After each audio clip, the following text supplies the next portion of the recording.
He becomes a Muslim, makes his way back to Medina, escapes back to the Prophet ﷺ, this time finally coming to the Prophet ﷺ not as a prisoner, but as a son-in-law who is ready to embrace Islam. And he tells the Prophet ﷺ, Ashhadu an la ilaha illallah wa ashhadu annaka Rasulullah. I bear witness that there is no God but Allah and that you are the messenger of Allah. And the Prophet ﷺ, of course, was full of joy, right?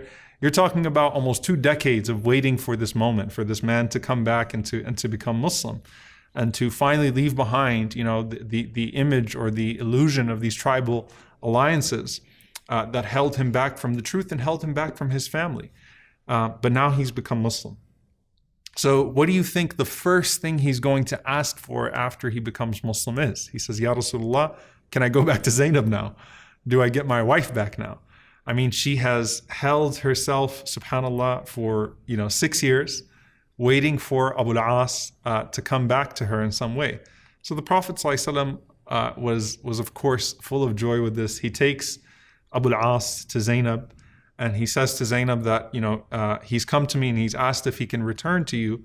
And subhanAllah, 20 years later, the Prophet ﷺ reunites, or 20 years from the moment of the Prophet ﷺ's proclaiming prophethood, he reunites Zaynab radiallahu ta'ala anha and Al-Aas ibn Rabi' radiallahu ta'ala anhu.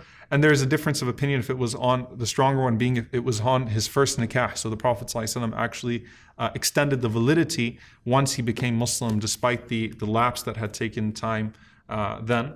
And Allah knows best, that's a longer